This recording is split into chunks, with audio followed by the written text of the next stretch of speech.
Kepala Kejaksaan Tinggi DKI Jakarta, Reda Mantovani, mengklarifikasi soal isu yang beredar bahwa pihaknya menawarkan agar kasus penganiayaan terhadap David Ozora oleh Mario Dandi diselesaikan dengan mekanisme keadilan restoratif atau restoratif justice. Reda menegaskan pihaknya akan memproses perkara tersebut dengan profesional. Klarifikasi tentang adanya pertanyaan di doorstop yang tidak terekod sehingga tidak melenceng kemana-mana. Karena itu kan demokrasi di Indonesia. Kami hanya akan menyelesaikan perkara ini seprofesional mungkin sehingga tercapai rasa keadilan bagi masyarakat, ujar Reda kepada wartawan. Klarifikasi tentang adanya pertanyaan yang di doorstop yang tidak terekod, sehingga melenceng kemana-mana.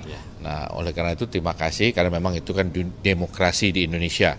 Ya, kembali lagi bahwa kami hanya akan menyelesaikan perkara ini seprofesional mungkin sehingga tercapailah rasa keadilan bagi masyarakat. Demikian.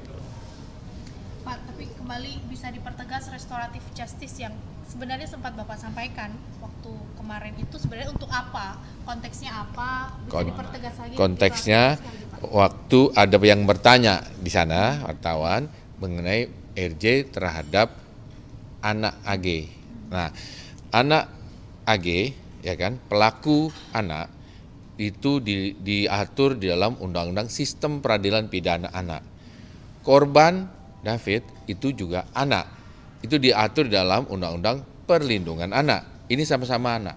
Di dalam kedua undang-undang tersebut ada konsep restoratif justice yang dinamakan diversi. Nah, mengingat wartawan ada yang menanyakan tentang RJ, yang memang belum mungkin jarang yang mendengar kata diversi, maka saya gambarkan, saya jelaskan perlu ada forum tawar-menawar dan perdamaian. Nah, pertanyaan yang dilontarkan itu memang ada yang terselip, nggak ketegeran karena memang di bawah duduknya.